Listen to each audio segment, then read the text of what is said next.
The Snow Queen by Hans Christian Andersen. Story the first, which describes a looking glass and the broken fragments. You must attend to the commencement of this story, for when we get to the end, we shall know more than we do now about a very wicked hobgoblin. He was one of the very worst, for he was a real demon. One day, when he was in a merry mood, he made a looking glass which had the power of making everything good or beautiful that was reflected in it almost shrink to nothing, while everything that was worthless and bad looked increased in size and worse than ever. The most lovely landscapes appeared like boiled spinach, and the people became hideous and looked as if they stood on their heads and had no bodies. Their countenances were so distorted that no one could recognize them, and even one freckle on the face appeared to spread over the whole of the nose and mouth. The demon said this was very amusing. When a good or pious thought passed through the mind of anyone, it was misrepresented in the glass. And then how the demon laughed at his cunning invention. All who went to the demon's school, for he kept a school, talked everywhere of the wonders they had seen, and declared that people could now, for the first time, see what the world and mankind were really like. They carried the glass about everywhere, till at last there was not a land nor a people who had not been looked at through this distorted mirror. They wanted even to fly with it up to heaven to see the angels, but the higher they flew, the more slippery the glass became, and they could scarcely hold it, till at last it slipped from their hands, fell to the earth, and was broken into millions of pieces. But now, the looking glass caused more unhappiness than ever, for some of the fragments were not so large as a grain of sand, and they flew about the world into every country. When one of these tiny atoms flew into a person's eye, it stuck there, unknown to him, and from that moment he saw the same power which had belonged to the whole mirror.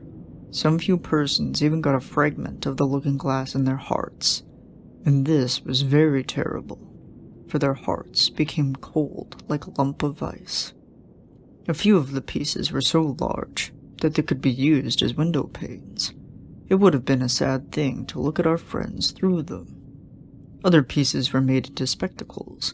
This was dreadful for those who wore them, but they could see nothing, either rightly nor justly. At all this, the wicked demon laughed till his sides shook.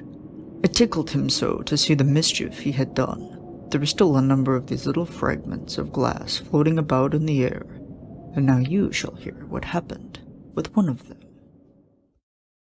Second story. A little boy and a little girl. In a large town, full of houses and people, there is not room for everybody to have even a little garden. Therefore, they were obliged to be satisfied with a few flowers in flower pots. In one of these large towns lived two poor children who had a garden, something larger and better than a few flower pots. They were not brother and sister, but they loved each other almost as much as if they had been. Their parents lived opposite to each other in two garrets, where the roofs of neighboring houses projected out towards each other, and the water pipe ran between them. In each house was a little window, so that anyone could step across the gutter from one window to the other. The parents of these children had each a large wooden box in which they cultivated kitchen herbs for their own use, and a little rose bush in each box, which grew splendidly. Now after a while, the parents decided to place these two boxes across the water pipe, so that they reached from one window to the other and looked like two banks of flowers. Sweet peas drooped over the boxes, and the rose bushes shot forth long branches, which were trained round the windows and clustered together, almost like a triumphal arch of leaves and flowers. The boxes were very high, and the children knew they must not climb upon them without permission, but they were often, however, allowed to step out together and sit upon their little stools upon the rose bushes, or play quietly. In winter, all this pleasure came to an end, for the windows were sometimes quite frozen over, But then they would warm copper pennies on the stove and hold the warm pennies against the frozen pane. There would very soon be a little round hole through which they could peep, and the soft bright eyes of the little boy and girl would beam through the hole at each window as they looked at each other. Their names were Kay and Gerda. In summer, they could be together with one jump from the window, but in winter, they had to go up and down the long staircase and out through the snow before they could meet. "See there, are the white bees swarming," said Kay's old grandmother one day when it was snowing. "Have they a queen bee?" asked the little boy, for he knew what real bees had a queen. "To be sure they have," said the grandmother. "She is flying where their swarm is thickest. She is the largest of them all, and never remains on the earth, but flies up to dark clouds. Often at midnight, she flies through the streets of the town and looks in at the windows. Then the ice freezes on the panes into wonderful shapes that look like flowers and castles." "Yes, I have seen them," said both the children, and they knew it must be true. "Can the Snow Queen come in here?" asked the little girl. "Only let her come," said the boy. "I'll set her on the stove, and then she'll melt." Then the grandmother smoothed his hair and told him some more tales. One evening, when little Kay was at home, half undressed, he climbed on a chair by the window and peeped out through the little hole. A few flakes of snow were falling, and one of them, rather larger than the rest, alighted on the edge of one of the flower boxes. The snowflake grew larger and larger, till at last it became the figure of a woman, dressed in garments of white gauze, which looked like millions of starry snowflakes linked together. She was fair and beautiful, but made of ice. Shining, glittering ice. Still, she was alive, and her eyes sparkled like bright stars. But there was neither peace nor rest in her glance. She nodded towards the window and waved her hand. The little boy was frightened and sprang from the chair. At the same moment, it seemed as if a large bird flew by the window. On the following day, there was a clear frost, and very soon came the spring. The sun shone, the young green leaves burst forth, the swallows built their nests, windows were opened, and the children sat once more in the garden on the roof, high above all the other rooms. How beautiful the roses blossomed this summer. The little girl had learnt a hymn, in which roses were spoken of, and she thought of her own roses, and she sang the hymn to the little boy, and he sang too. Roses bloom and cease to be, but we shall the Christ child see. Then the little ones held each other by the hand, and kissed the roses, and looked at the bright sunshine, and spoke to it as if the Christ child were there. Those were splendid summer days. How beautiful and fresh it was out among the rose bushes, which seemed as if they would never leave off blooming. One day Kay and Gerda sat looking at a book full of pictures of animals and birds, and then, just as the clock in the church tower struck 12, Kay said, "Oh, something has struck my heart," and soon after, "There's something in my eye." The little girl put her arm around his neck and looked into his eye, but she could see nothing. "I think it has gone," he said. But it was not gone. It was one of those bits of the looking-glass, that magic mirror, of which we have spoken. The ugly glass which made everything great and good appear small and ugly, while all that was wicked and bad became more visible, and every little fault could be plainly seen. Poor little Kay had also received a small grain in his heart, which very quickly turned to a lump of ice. He felt no more pain, but the glass was there still. "Why do you cry?" said he at last. "It makes you look ugly. There's nothing the matter with me now. Oh, see!" he cried suddenly. "That rose is worm-eaten, and this one is quite crooked. After all, they are ugly roses, just like the box in which they stand." And then he kicked the boxes with his foot, and pulled off the 2 roses. "Kay, what are you doing?" cried the little girl. And then, when he saw how frightened she was, he tore off another rose and jumped through his own window away from little Gerda. When she afterwards brought out the picture book, he said, "It was only fit for babies in long clothes."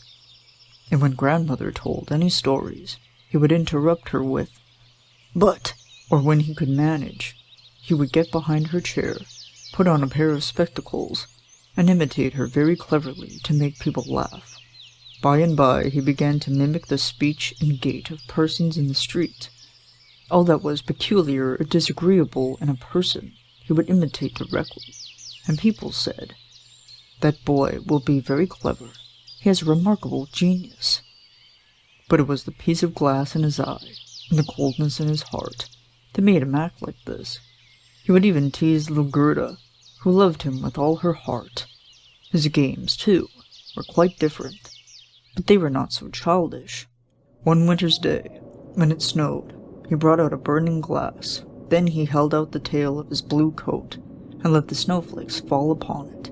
"Look in this glass, Gerda," said he, and he saw how every flake of snow was magnified and looked like a beautiful flower of glittering star. "Is it not clever?"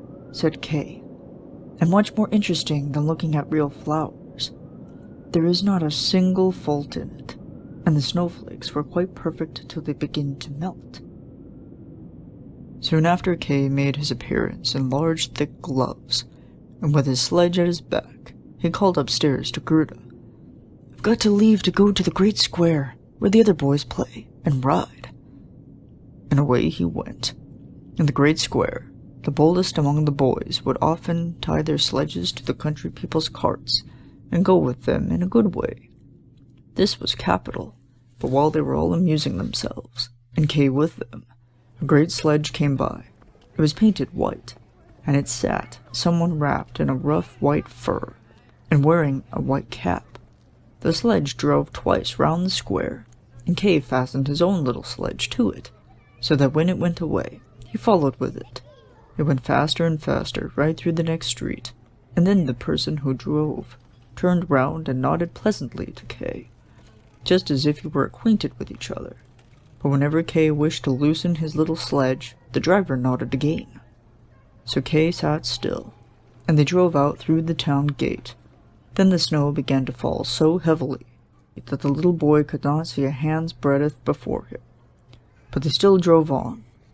Then he suddenly loosened the cord so that the large sled might go on without him. But it was of no use. His little carriage held fast, and away they went like the wind. Then he called out loudly, but nobody heard him, while the snow beat upon him, and the sledge flew onwards. Every now and then he gave a jump, as if he were going over hedges and ditches. The boy was frightened, and tried to say a prayer, but he could remember nothing but the multiplication table. The snowflakes became larger and larger, till they appeared like great white chickens. All at once they sprang on one side, the great sledge stopped, and the person who had driven it rose up. The fur and the cap, which were made entirely of snow, fell off, and he saw a lady, tall and white. It was the Snow Queen. "We have driven well," said she. "but why do you tremble? Here, creep into my warm fur." Then she seated him beside her in the sledge, as she wrapped the fur round him. He felt as if he were sinking into a snowdrift. "Are you still cold?" she asked, as she kissed him on the forehead. The kiss was colder than ice. It went quite through to his heart, which was already almost a lump of ice. He felt as if he were going to die, but only for a moment. He soon seemed quite well again, and did not notice the cold around him. "My sledge! Don't forget my sledge!" was his first thought, and then he looked and saw that it was bound fast to one of the white chickens, which flew behind him with the sledge at his back. The Snow Queen kissed little Kay again, and by this time he had forgotten little Gerda, his grandmother, and all at home. "Now you must have no more kisses," said she, "or I shall kiss you to death." Kay looked at her, and saw that she was so beautiful he could not imagine a more lovely and intelligent face. She did not now seem to be made of ice, and when he had seen her through his window, and she had nodded to him, in his eyes she was perfect, and she did not feel at all afraid. He told her he could do mental arithmetic, as far as fractions, and that he knew the number of square miles and the number of inhabitants in the country, and she always smiled so that he thought he did not know enough yet. She looked round the vast expanse as she flew higher and higher with him upon a black cloud, while the storm blew and howled as if it were singing old songs. They flew over woods and lakes, over sea and land. Below them roared the wild wind, the wolves howled, and the snow crackled. Over them flew the black, screaming crows, and above all shone the moon, clear and bright. And so Kay passed through the long winter's night, and by day he slept at the feet of the Snow Queen. Third story. The Flower Garden of the Woman Who Could Conjure. But how fared little Greta during Kay's absence? What had become of him? No one knew, nor could anyone give the slightest information, excepting the boys, who said that he had tied his sledge to another very large one, which had driven through the street and out at the town gate. Nobody knew where it went. Many tears were shed for him, and little Gerda wept bitterly for a long time. She said she knew he must be dead, that he was drowned in the river, which flowed close by the school. Oh, indeed those long winter days were so very dreary, but at last spring came, with warm sunshine. "Kay is dead and gone," said little Gerda. "I don't believe it," said the sunshine. "He is dead and gone," she said to the sparrows. "We don't believe it," they replied. And at last little Gerda began to doubt it herself. "I will put on my new red shoes," she said one morning, "for those that Kay has never seen. Then I will go down to the river and ask for him." It was quite early when she kissed her old grandmother, who was still asleep. Then she put on her red shoes and went alone out of the town gates towards the river. "Is it true that you have taken away my little playmate away from me?" she said to the river. "I will give you my red shoes if you give him back to me." And it seemed as if the waves nodded to her in a strange manner. Then she took off her red shoes, which she liked better than anything else, and threw them both into the river. But they fell near the bank, and the little waves carried them back to the land, just as if the river would not take from her what she loved best, because they could not give her back little Kay. But she thought the shoes had not been thrown out far enough. Then she crept into a boat that lay among the reeds, and threw the shoes again from the farther end of the boat into the water. But it was not fastened, and her movement sent it gliding away from the land. And then she saw this. She hastened to reach the end of the boat, but before she could, it was more than a yard from the bank, drifting away faster than ever. Then little Gerda was very much frightened, and began to cry. But no one heard her except the sparrows, and they could not carry her to land. But they flew along by the shore, and sang, as if to comfort her. "Here we are! Here we are!" The boat floated with the stream. Little Gerda sat quite still, with only her stockings on her feet. The red shoes floated after her, but she could not reach them because the boat kept so much in advance. The banks on each side of the river were very pretty. There were beautiful flowers, old trees, sloping fields, in which cows and sheep were grazing, but not a man to be seen. Perhaps the river will carry me to little Kay, thought Gerda. And when she became more cheerful and raised her head, she looked at the beautiful green banks, and so the boat sailed on for hours. At length she came to a large cherry orchard, in which stood a small red house with strange red and blue windows. It had also a thatched roof, and outside were 2 wooden soldiers that presented arms to her as she sailed past. Gerda called out to them, for she thought they were alive, But of course they did not answer. And as the boat drifted nearer to the shore, she saw what they really were. Then Gerda called still louder, and there came a very old woman out of the house, leaning on a crutch. She wore a large hat to shade her from the sun, and on it were painted all sorts of pretty flowers. "You poor little child," said the old woman. "how did you manage to come all this distance into the wide world on such a rapid rolling stream?" And then the old woman walked in the water, seized the boat with her crutch, drew it to land, and lifted Gerda out. And Gerda was glad to feel herself on dry ground, although she was rather afraid of the strange old woman. "Come and tell me who you are," said she, "and how came you here?" Then Gerda told her everything, while the old woman shook her head and said, "Hmm." And when she had finished, Gerda asked if she had not seen little Kay, and the old woman told her he had not passed by that way, but he very likely would come. So she told Gerda not to be sorrowful, but to taste the cherries and look at the flowers. They were better than any picture book, for each of them could tell a story. Then she took Gerda by the hand and led her into the little house, and the old woman closed the door. The windows were very high, and the panes were red, blue, and yellow. The daylight shone through them in all sorts of singular colors. On the table stood beautiful cherries, and Gerda had permission to eat as many as she would.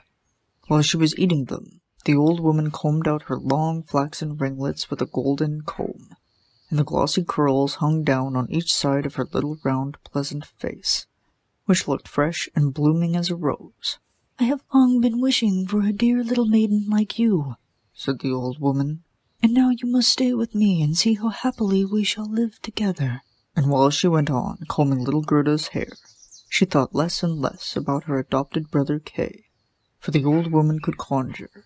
Although she was not a wicked witch, she conjured only a little for her own amusement, and now, because she wanted to keep Gerda. Therefore, she went into the garden, and stretched out her crutch towards all the rose trees. Beautiful though they were, and they immediately sunk into the dark earth, so that no one could tell where they had once stood.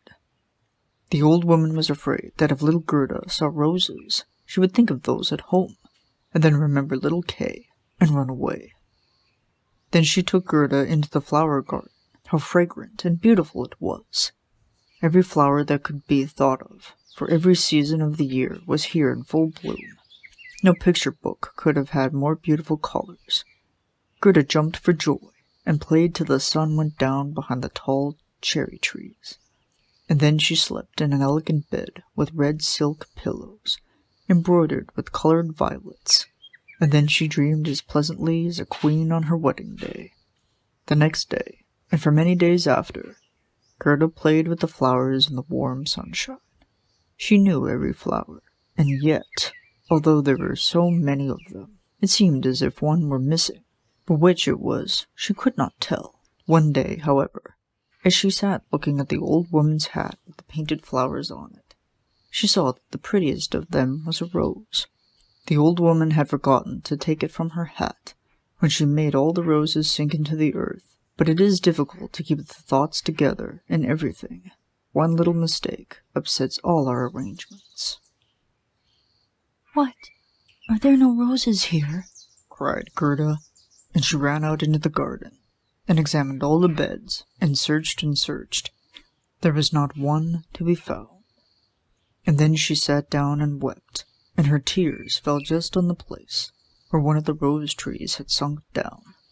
The warm tears moistened the earth, and the rose tree sprouted up at once, as blooming as when it had sunk, and Gerda embraced it, and kissed the roses, and thought of the beautiful roses at home, and with them of little Kay. "Oh, how I have been detained," said the little maiden. "I wanted to seek for little Kay. Do you know where he is?" she asked the roses. "Do you think he is dead?" And the roses answered, "No, he is not dead, but we have been in the ground where all the dead lie. But Kay is not there." "Thank you. said little Gerda. And then she went to the other flowers and looked into their little cups and asked, "Do you know where little Kay is?" But each flower, as it stood in the sunshine, dreamed only of its own little fairy tale of history. No one knew anything of Kay. Gerda heard many stories from the flowers, as she asked them one after another about him. "And what?" said the tiger lily. "Hark! Do you hear the drum? Turn, turn. There are only 2 notes. Turn, turn. Listen to the woman's song of mourning. Hear the cry of the priest. In her long red robe stands the Hindu widow by her funeral pile. The flames rise around her as she places herself on the dead body of her husband, but the Hindu woman is thinking of the living one in that circle, of him, her son, who lighted those flames. Those shining eyes trouble her heart more painfully than the flames which will soon consume her body to ashes. Can the fire of the heart be extinguished in the flames of the funeral pile?" "I don't understand that at all," said little Gerda. "That is my story," said the tiger lily. "What says the convolvulus? Near yonder narrow road stands an old knight's castle. Thick ivy creeps over the old ruined walls, leaf over leaf, even to the balcony, in which stands a beautiful maiden. She bends over the balustrades and looks up the road. No rose on its stem is fresher than she. No apple blossom, wafted by the wind, floats more lightly than she moves. Her rich silk rustles as she bends over and exclaims, 'Will he not come?'" "Is it Kay, you mean?" asked Gerda. "I am only speaking of a story of my dream," replied the flower. "What?" said the little snowdrop. "Between 2 trees a rope is hanging. There is a piece of board upon it. It is a swing. 2 pretty girls, in dresses white as snow, and with long green ribbons fluttering from their hats, are sitting upon it swinging. Their brother, who is taller than they are, stands in the swing. He has one arm round the rope to steady himself. In one hand he holds a little bowl, and in the other a clay pipe. He is blowing bubbles. As the swing goes on, the bubbles fly upward, reflecting the most beautiful varying colors. The last still hangs from the bowl of the pipe, and sways in the wind. On goes the swing, and then a little black dog comes running up. He is almost as light as the bubble, and he raises himself on his hind legs, and wants to be taken into the swing. But it does not stop, and the dog falls, and then he barks and gets angry. The children stoop towards him, and the bubble bursts. A swinging plank, a light sparkling foam picture. That is my story." "It may be all very pretty what you are telling me," said little Gerda, "but you speak so mournfully, and you do not mention little Kay at all." "What do the hyacinths say? There were these beautiful sisters, fair and delicate. The dress was one of red, the second of blue, and the third pure white. Hand in hand, they danced in the bright moonlight by the calm lake. But they were human beings, not fairy elves. The sweetest fragrance attracted them, and they disappeared in the wood. Here the fragrance became stronger. 3 coffins, in which lay the 3 beautiful maidens, glided from the thickest part of the forest across the lake. The fireflies flew lightly over them, like little floating torches. Do the dancing maidens sleep, or are they dead? The scent of the flowers says they are corpses. The evening bells tolls their knell." "You make me quite sorrowful," said little Gerda. "Your perfume is so strong. You make me think of the dead maidens. Ah, is little Kay really dead then? The roses have been in the earth, and they say no." Cling clang tolled the hyacinth bells. "We are not telling for little Kay. We do not know him. We sing our song, the only one we know." Then Gerda went to the buttercups that were glittering among the bright green leaves. "You are little bright suns," said Gerda. "Tell me if you know where I can find my playfellow." And the buttercups sparkled gaily, and looked again at Gerda. What song could the buttercups sing? It was not about Kay. The bright warm sun shone on a little court, and on the first day of spring, his bright beams rested on the white walls of neighboring houses, and close by bloomed the first yellow flower of the season, glittering like gold in the sun's warm ray. An old woman sat in her armchair at the house door, and her granddaughter, a poor and pretty servant maid, came to see her for a short visit. Then she kissed her grandmother. There was gold everywhere, the gold of the heart in that holy kiss. It was a golden morning. There was gold in the beaming sunlight, gold in the leaves of the lowly flower, and on the lips of the maiden. There, that is my story, said the buttercup. My poor old grandmother, sighed Gerda. She is longing to see me, and grieving for me as she did for little Kay. But I shall soon go home now, and take little Kay with me. It is no use asking the flowers. They know only their own songs, and can give me no information. And then she tucked up her little dress, that she might run faster. But the narcissus caught her by the leg as she was jumping over it, so she stopped and looked at the tall yellow flower, and said, Perhaps you may know something. Then she stooped down quite close to the flower, and listened. And what did he say? I can see myself, said the narcissus. Oh, how sweet is my perfume! Up in a little room with a bow window stands a little dancing girl, half undressed. She stands sometimes on one leg, and sometimes on both, and looks as if she would tread the whole world under her feet. She is nothing but a delusion. She is pouring water out of a teapot on a piece of snuff which she holds in her hand. It is her bodice. Cleanliness is a good thing, she says. Her white dress hangs on her peg. It has also been washed in the teapot and dried on the roof. She puts it on, and ties a saffron-colored handkerchief round her neck, which makes the dress look whiter. See how she stretches out her legs, as if she were showing off from a stem. I can see myself. What do I care for all that? Said Gerda. You need not tell me such stuff. And then she ran to the other end of the garden. The door was fastened, but she pressed against the rusty latch, and it gave way. The door sprang open, and little Gerda ran out with bare feet into the wild world. She looked back 3 times, but no one seemed to be following her. At last she could run no longer, so she sat down to rest on a great stone. And when she looked round, she saw that the summer was over, and autumn very far advanced. She had known nothing of all this in the beautiful garden, where the sun shone and the flowers grew all year round. Oh, how I have wasted my time, said little Gerda. It is autumn. I must not rest any longer. And she rose up to go on, but her little feet were wounded and sore, and everything around her looked so cold and bleak. The long willow leaves were quite yellow. The dewdrops fell like water. Leaf after leaf dropped from the trees. The sloe thorn alone still bore fruit, but the sloes were sour and set the teeth on edge. Oh, how dark and weary the whole world appeared. 4th story. The Prince and Princess.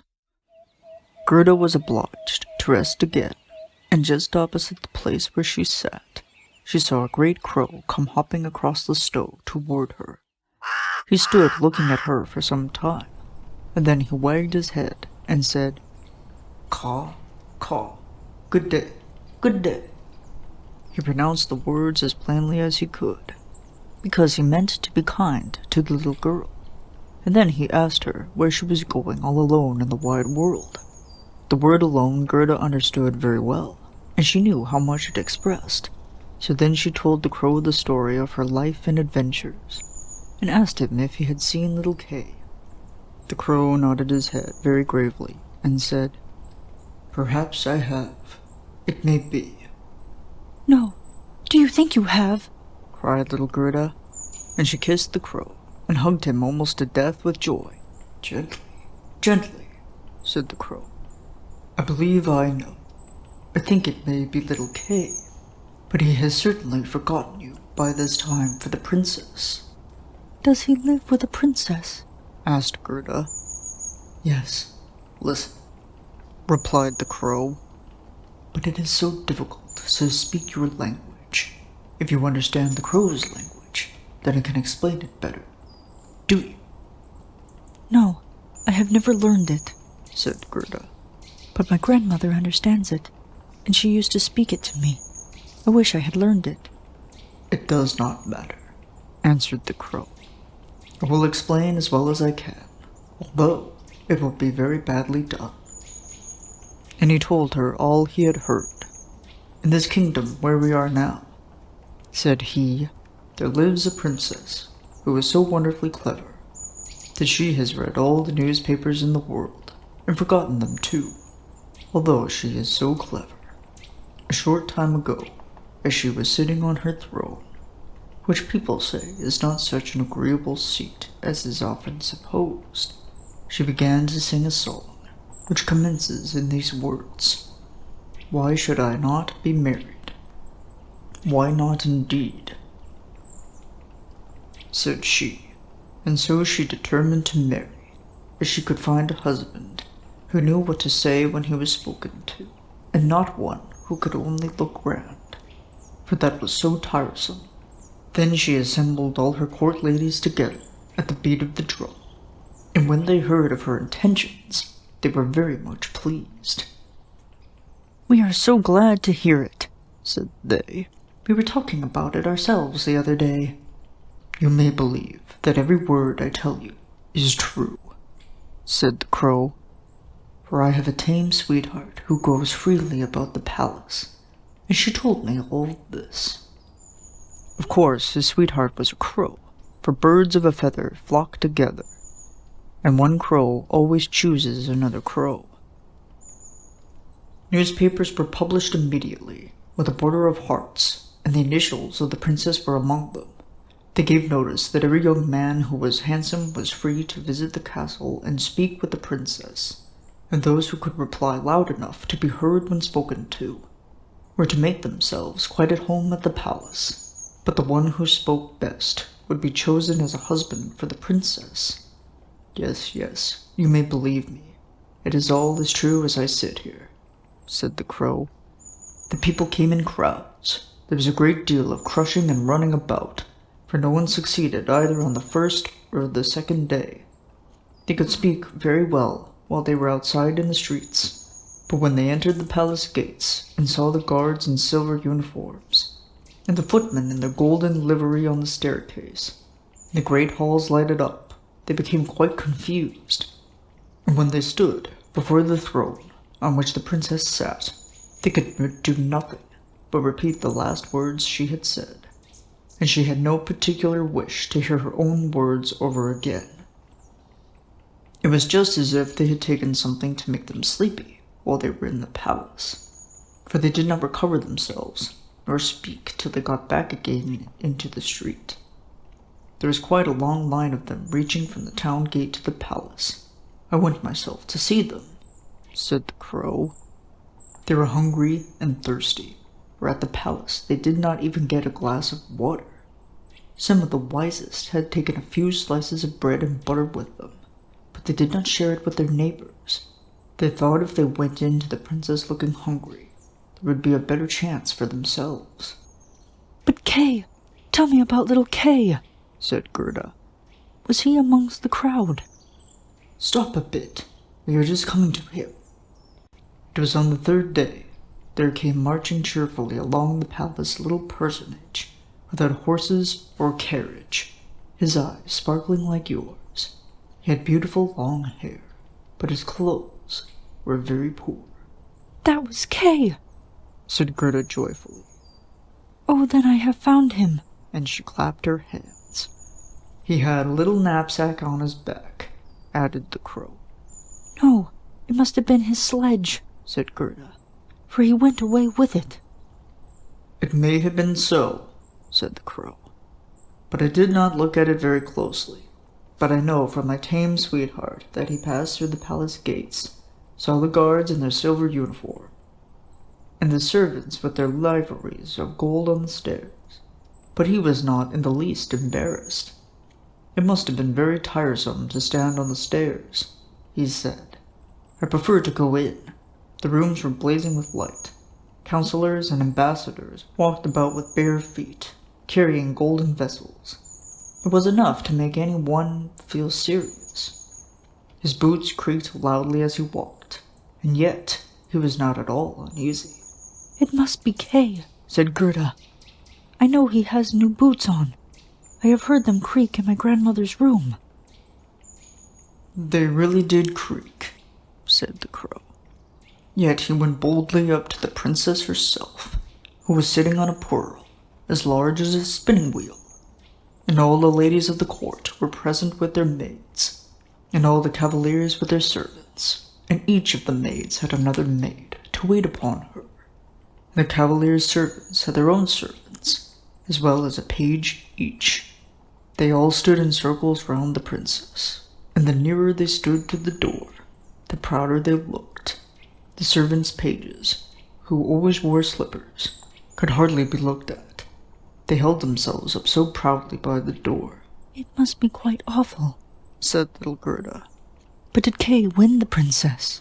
If I had not been a crow, said he, I would have married her myself, although I am engaged.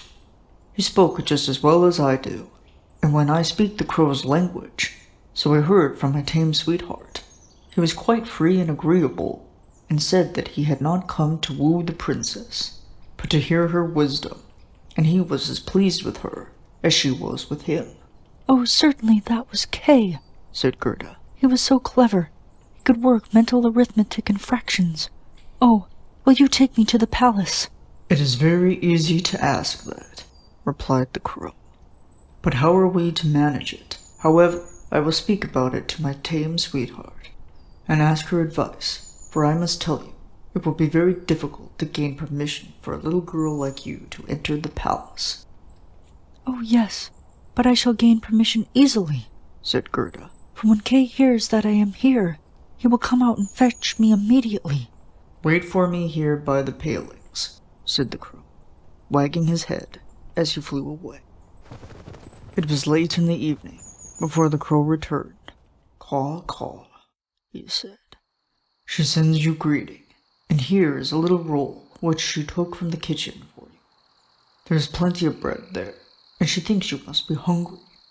It is not possible for you to enter the palace by the front entrance. The guards in silver uniform and the servants in gold livery would not allow it. But do not cry. We will manage to get you in. My sweetheart knows a little back staircase that leads to the sleeping apartments, and she knows where to find the key. Then they went into the garden through the great avenue, where the leaves were falling one after another, and they could see the light in the palace being put out in the same manner. And the crow led little Gerda to the back door, which stood ajar. Oh, how little Gerda's heart beat with anxiety and longing. It was just as if she were going to do something wrong, and yet she only wanted to know where little Kay was. "It must be he," she thought, "with those clear eyes and that long hair." She could fancy she saw him smiling at her, as he used to at home, when they sat among the roses. He would certainly be glad to see her, and to hear what a long distance she had come for his sake, and to know how sorry they had been at home because he did not come back. Oh, what joy and yet fear she felt. They were now on the stairs, and in a small closet at the top a lamp was burning. In the middle of the floor stood the tame crow, turning her head from side to side and gazing at Gerda, who curtsied as her grandmother had taught her to do so. "My betrothed has spoken so very highly of you, my little lady," said the tame crow. "Your life history, Vita, as it may be called, is very touching. If you will take the lamp, I will walk before you. We will go straight along this way, then we shall meet no one." "It seems to me as if somebody were behind us," said Gerda, as something rushed by her like a shadow on the wall, and then the horses with flying manes and thin legs, hunters, ladies, and gentlemen on horseback, glided by her, like shadows on the wall. "They are only dreams," said the crow.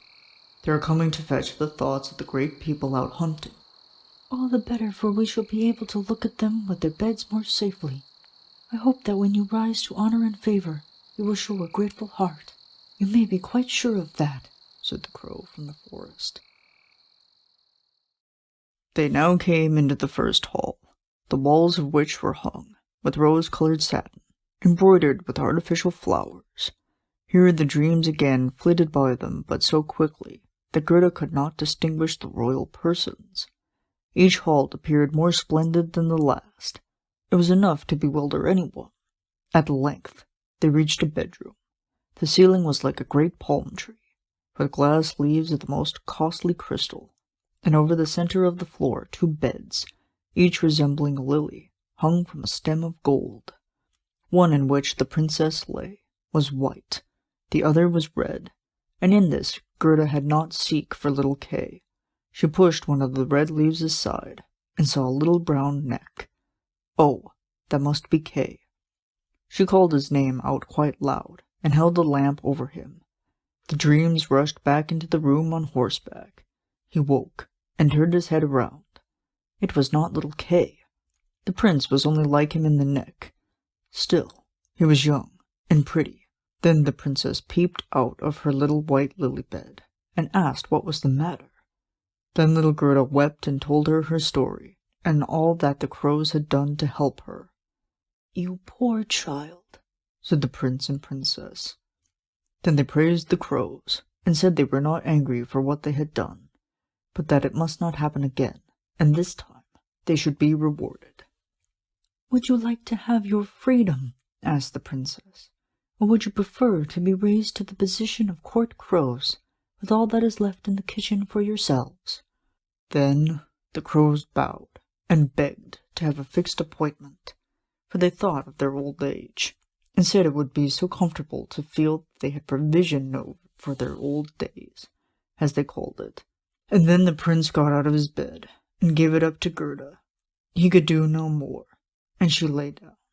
She folded her little hands and thought, how good everyone is to me, men and animals too. Then she closed her eyes, and fell into a sweet sleep. All the dreams came flying back again to her, and they looked like angels, and one of them drew a little sledge on which sat Kay, and he nodded to her. But all this was only a dream, and vanished soon as she awoke. The following day she was dressed from head to foot in silk and velvet, and they invited her to stay at the palace for a few days and enjoy herself. But she only begged for a pair of boots and a little carriage, and a horse to draw it, so that she might go into the wide world and seek for Kay. And she obtained not only boots, but also a muff, and she was neatly dressed, and when she was ready to go, there, at the door, she found a coach made of pure gold, and the coat of arms of the prince and princess shining upon it like a star, and the coachman, footman, and outriders, all wearing golden crowns on their heads. The prince and princess themselves helped her into the coach, and wished her success. The forest crow, who was now married, accompanied her for the first 3 miles. He sat by Gerda's side, as he could not bear riding backwards. The tame crow stood in the doorway, flapping her wings. She could not go with them, because she had been suffering from headache ever since the new appointment, no doubt from eating too much. The coach was well stored with sweet cakes, and under the seat were fruit and gingerbread nuts. "Farewell, farewell," cried the prince and princess. And little Gerda wept, and the crow wept, and then, after a few miles, the crow also said, "Farewell." And this was the saddest parting. However, he flew to a tree, and stood flapping his black wings as long as he could see the coach, which glittered in the bright sunshine. 5th story. Little Robber Girl. The coach drove on through a thick forest, where it lighted up the way like a torch, and dazzled the eyes of some robbers, who could not bear to let it pass them unmolested. "It is gold! It is gold!" cried they, rushing forward and seizing the horses. Then they struck the little jockeys, the coachman, and the footman dead, and pulled little Gerda out of the carriage. "She is fat and pretty, and has been fed with the kernels of nuts," said the old rubber woman, who had a long beard and eyebrows that hung over her eyes. "She is as good as a little lamb. How nice she will taste!" And as she said this, she drew forth a shining knife that glittered horribly. "Oh!" screamed the old woman. The same moment, for her own daughter, who held her back, had bitten her in the ear. She was a wild and naughty girl, and her mother called her an ugly thing, and had not time to kill Gerda. "She shall play with me," said the little robber girl. "She shall give me her muff and her pretty dress, and sleep with me in my bed." And then she bid her mother again, and made her spring in the air and jump about. And all of the robbers laughed and said, "See how she is dancing with her young cub." "I will have a ride in the coach," said the little robber girl, and she would have her own way, for she was so self-willed and obstinate. She and Gerda seated themselves in the coach and drove away, over stumps and stones, into the depths of the forest. The little robber girl was about the same size as Gerda, but stronger. She had broader shoulders and darker skin. Her eyes were quite black, and she had a mournful look. She clasped little Gerda round the waist and said, "They shall not kill you, as long as you don't make us vexed with you. I suppose you are a princess." "No," said Gerda, and then she told her all her history and how fond she was of little Kay. The robber girl looked earnestly at her and nodded her head slightly and said, "They shan't kill you, even if I do get angry with you, for I will not do it myself." And then she wiped Gerda's eyes and stuck her own hands in the beautiful muff, which was so soft and warm. The coach stopped in the courtyard of a robber's castle, the walls of which were cracked from top to bottom. Ravens and crows flew in and out of the holes and crevices, while great bulldogs, either of which looked as if it could swallow a man, were jumping about. They were not allowed to bark. In the large and smoky hall, a bright fire was burning on the stone floor. There was no chimney, so the smoke went up to the ceiling and found a way out for itself. Soup was boiling in a large cauldron, and hares and rabbits were roasting on the spit. "You shall sleep with me and all my little animals tonight," said the robber girl, after they had something to eat and drink. So she took Gerda to the corner of the hall, where some straw and carpets were laid down. Above them, on laths and perches, were more than 100 pigeons, who all seemed to be asleep, although they moved slightly when the two little girls came near them. "These all belong to me," said the robber girl, as she seized the nearest to her, held it by the feet, and shook it till it flapped its wings. "Kiss it," cried she, flapping it in Gerda's face. "There sit the wood pigeons," continued she, pointing to a number of laths in a cage which had been fixed into the walls, near one of the openings. "Both rascals would fly away directly, if they were not closely locked up, and here is my old sweetheart, Ba." And she dragged out a reindeer by the horn. He wore a bright copper ring around his neck, and was tied up. "We are obliged to hold him tight, too, or else he would run away from us also. I tickle his neck every evening with my sharp knife, which frightens him very much." And then the robber girl drew a long knife from the chink in the wall, and let it slide gently over the reindeer's neck. The poor animal began to kick, and the little robber girl laughed, and pulled down Gerda into bed with her. "Will you have that knife with you while you are asleep?" asked Gerda, looking at it in great fright. "I always sleep with the knife by me," said the robber girl.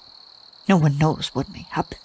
But now tell me again all about little Kay, and why you went out into the world." Then Gerda repeated her story over again, while the wood pigeons in the cage over her cooed, and the other pigeons slept. The little robber girl put one arm across Gerda's neck, and held the knife in the other, and was soon fast asleep and snoring. But Gerda could not close her eyes at all. She knew not whether she was to live or die. The robbers sat around the fire, singing and drinking, and the old woman stumbled about. It was a terrible sight for a little girl to witness. Then the wood pigeons said, "Coo, coo, we have seen little Kay. A white fowl carried his sledge, and he sat in the carriage of the Snow Queen, which drove through the wood while we were lying in our nest. She blew upon us, and all the young ones died, excepting us two. Coo, coo." "What are you saying up there?" cried little Gerda. "Where was the Snow Queen going? Do you know anything about it?"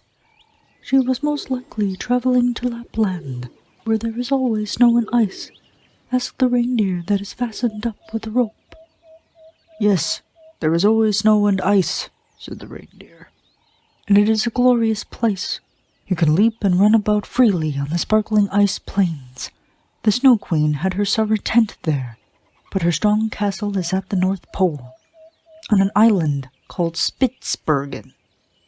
"Oh, Kay, little Kay," sighed Gerda.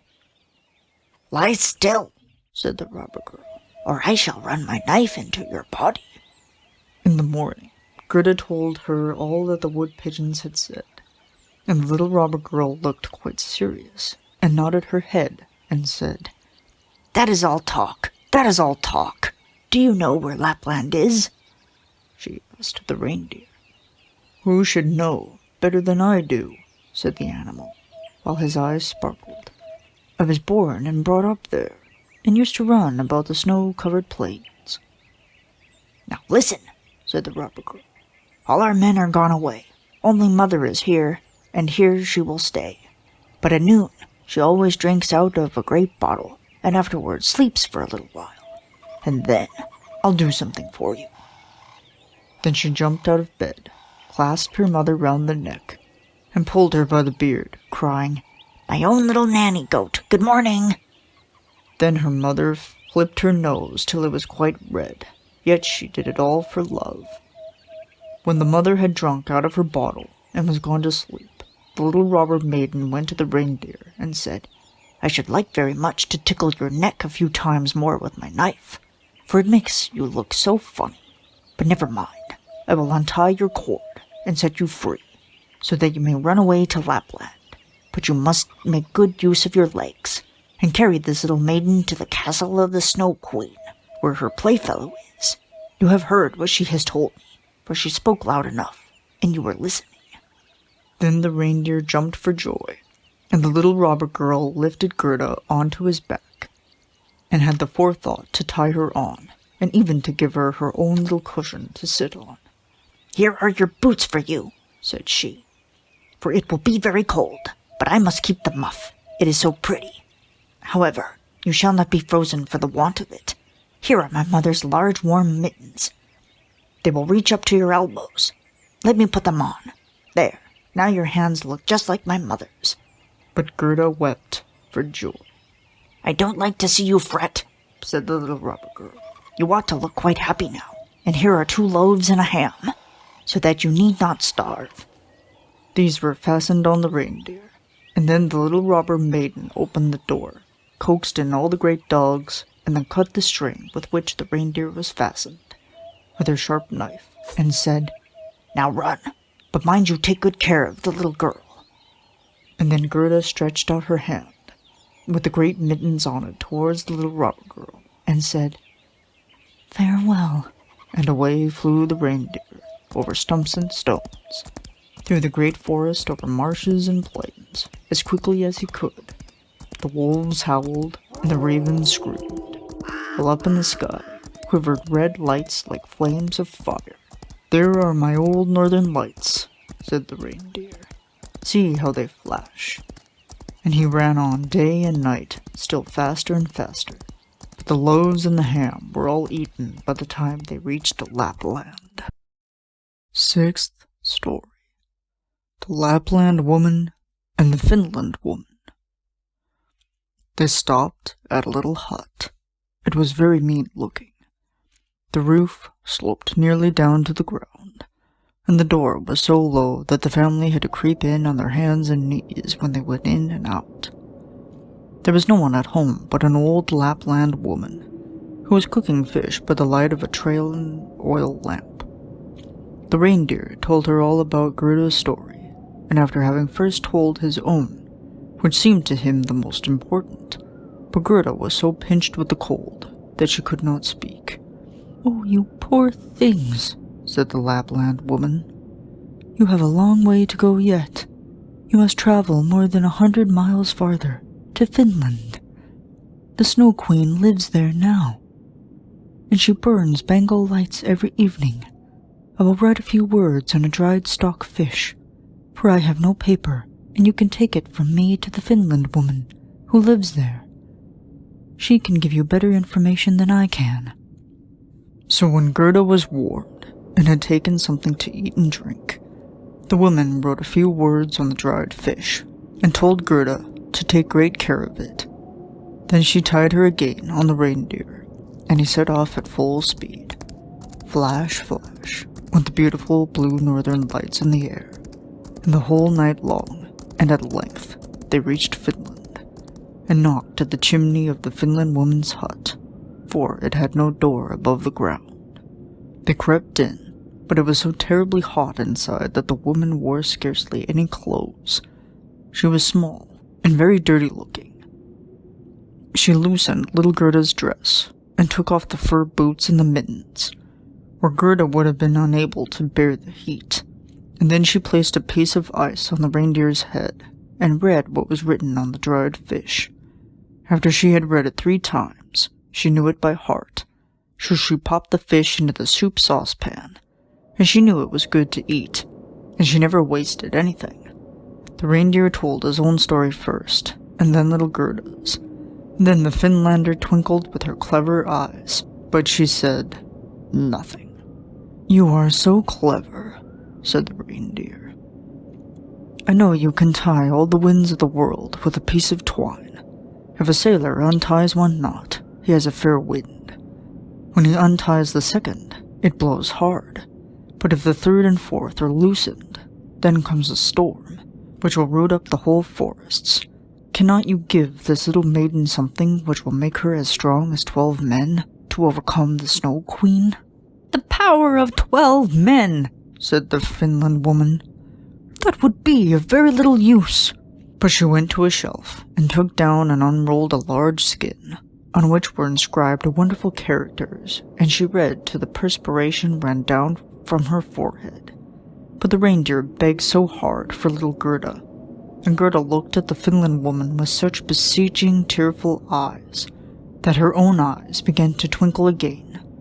So she drew the little reindeer into a corner, and whispered to him, while she laid a fresh piece of ice on his head, "Little Kay is really with the Snow Queen, but he finds everything there so much to his taste and his liking, that he believes it is the finest place in the world. But this is because he has a piece of broken glass in his heart, and a little piece of glass in his eye. These must be taken out, or he will never be a human being again, and the Snow Queen will retain her power over him." "But can you not give little Gerda something to help her conquer this power?" "I can give her no greater power than she has already," said the woman. "Don't you see how strong that is? How men and animals are obliged to serve her, and how well she has gone through the world, barefooted as she is. She cannot receive any power from me greater than she now has, which consists in her own purity and innocence of heart. If she cannot herself obtain access to the Snow Queen, and remove the glass fragments from little Kay, we can do nothing to help her. 2 miles from here, the Snow Queen's garden begins. You can carry the little girl so far, and set her down by the large bush which stands in the snow, covered with red berries. Do not stay gossiping, but come back here as quickly as you can." Then the Finland woman lifted little Gerda upon the reindeer, and he ran away with her as quickly as he could. "Oh, I have forgotten my boots and mittens," cried little Gerda, as soon as she felt the cutting cold. But the reindeer dared not stop, for he ran on the hill till till he reached the bush with the red berries. Here set Gerda down, and he kissed her, and the great bright tears trickled over the animal's cheeks. Then he left her, and ran back as fast as he could. There stood poor little Gerda, without shoes, without gloves, in the midst of cold, dreary, ice-bound Finland. She ran forwards as quickly as she could, when a whole regiment of snowflakes came round her. They did not, however, fall from the sky, which was quite clear and glittering with the northern lights. The snowflakes ran along the ground, and the nearer they came to her, the larger they appeared. Gerda remembered how large and beautiful they looked through the burning glass, but these were really larger and much more terrible, for they were alive. They were the guards of the Snow Queen, and had the strangest shapes. Some were like great porcupines, others like twisted serpents with their heads stretching out, and some were few like the little fat bears with their hair bristled. But all were dazzlingly white, and all were living snowflakes. Then little Gerda repeated the Lord's Prayer, and the cold was so great that she could see her own breath come out of her mouth, like steam as she uttered the words. The steam appeared to increase as she continued her prayer, till it took the shape of little angels, who grew larger the moment they touched the earth. They all wore helmets on their heads, and carried spears and shields. The number continued to increase more and more, and by the time Gerda had finished her prayer, a whole legion stood round her. They thrust their spears into the terrible snowflakes, so that they shivered into 100 pieces, and little Gerda could go forward with courage and safety. The angels stroked her hands and feet, so that she felt the cold less, as she hastened on to the Snow Queen's castle. But now, we must see what Kay is doing. In truth, he thought naught of little Gerda, and never supposed she could be standing in the front of the palace. 7th Story of the Palace of the Snow Queen, and what happened there at last. The walls of the palace were formed of drifted snow, and the windows and doors of the cutting winds. There were more than 100 rooms in it, all as if they had been formed with snow blown together. The largest of them extended for several miles. They were all lighted up by the vivid light of the aurora, and they were so large and empty, so icy cold and glittering. There were no amusements here, not even a little bear's ball, when the storm might have been the music, and the bears could have danced on their hind legs, and shown their good manners. There were no pleasant games of snapdragon, or touch, or even a gossip over the tea table, for the young lady foxes, empty, vast, and cold, were the halls of the Snow Queen. The flickering flame of the northern lights could be plainly seen, whether they rose high or low in the heavens, from every part of the castle. In the midst of its empty, endless hall of snow, there was a frozen lake, broken on its surface into 1,000 forms. Each piece resembled another from being in itself perfect as a work of art. And in the center of this lake sat the Snow Queen. When she was at home, she called the lake the Mirror of Reason, and said that it was the best, and indeed the only one in the world.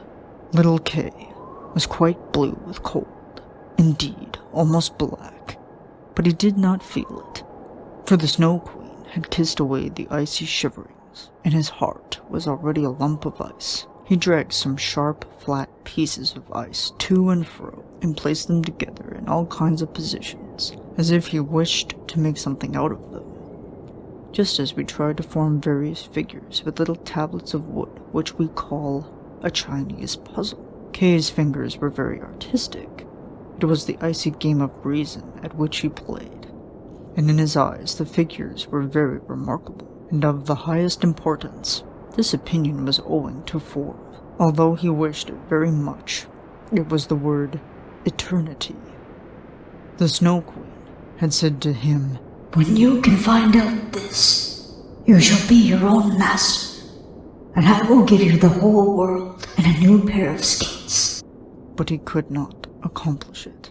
Now I must hasten away to warmer countries, said the Snow Queen. I will go and look into the black crater of the tops of the burning mountains. Etna and Vesuvius, as they are called. I shall make them look white. Each will be good for them, and for the lemons and the grapes. And away flew the Snow Queen, leaving little Kay quite alone in the great hall, which was so many miles in length. So he sat and looked at his pieces of ice, and was thinking so deeply, and sat so still, that one might have supposed he was frozen. Just at this moment, it happened that little Gerda came through the great door of the castle. Cutting winds were ranging around her, but she offered up a prayer, and the winds sank down, as if they were going to sleep. And she went on till she came to the large empty hall, and caught sight of Kay. She knew him directly. She flew to him, and threw her arms round his neck, and held him fast, while she exclaimed, Kay, dear little Kay, I have found you at last. But he sat quite still, stiff and cold. Then little Gerda wept hot tears, which fell on his breast, and penetrated into his heart, and thawed the lump of ice, and washed away the little pieces of glass which had stuck there. Then he looked at her, and sang, Roses bloom and cease to be, but we shall the Christ-child see. Then Kay burst into tears, and he wept so that the splinter of glass swam out of his eye. Then he recognized Gerda, and said joyfully, Gerda, dear little Gerda, where have you been all this time? And where have I been? And he looked all around him, and said, How cold it is, and how large and empty it all looks. And he clung to Gerda, and she laughed and wept for joy. It was so pleasing to see them that the pieces of ice even danced about, and when they were tired and went to lie down, they formed themselves into the letters of the word which the Snow Queen had said he must find out before he could be his own master, and have the whole world and a pair of new skates. Then Gerda kissed his cheeks, and they became blooming, as she kissed his eyes, and they shone like her own.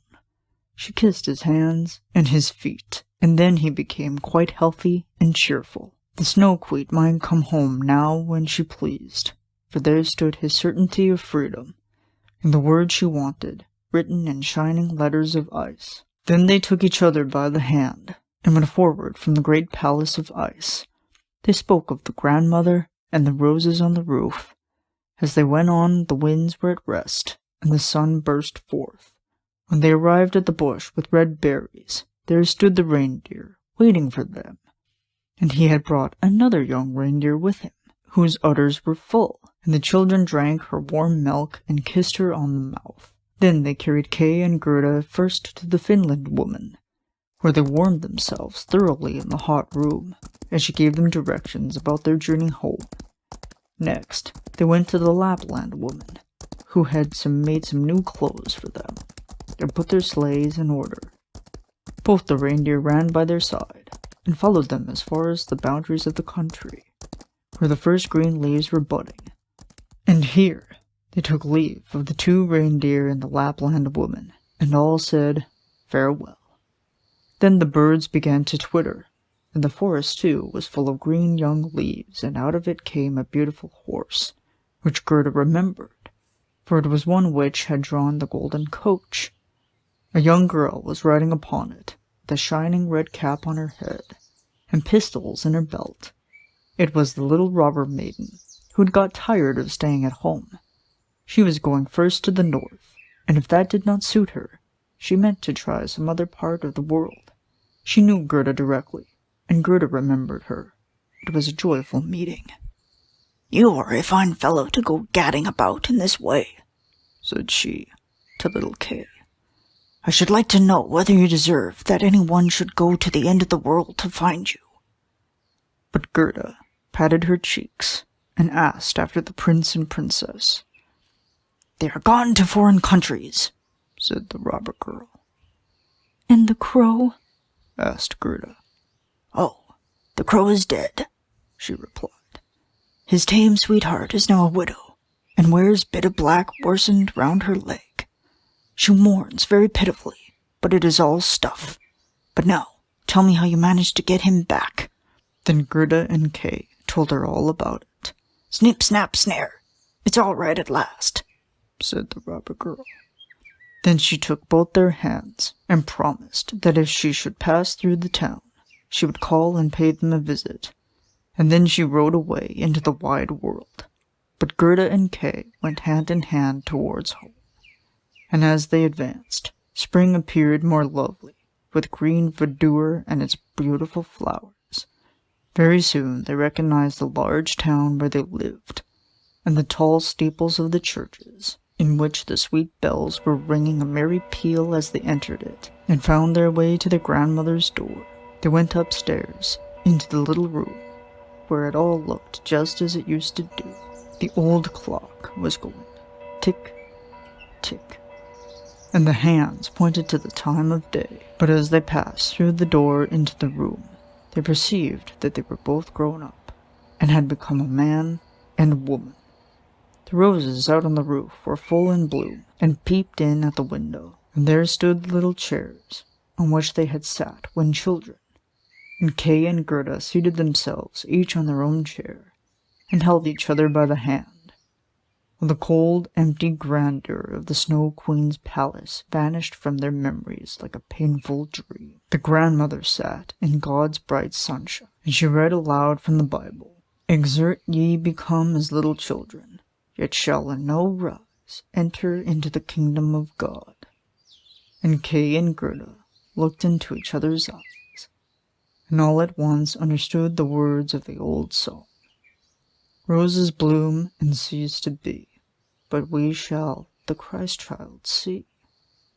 And they both sat there, grown up, yet children at heart, and it was summer. Warm, beautiful summer.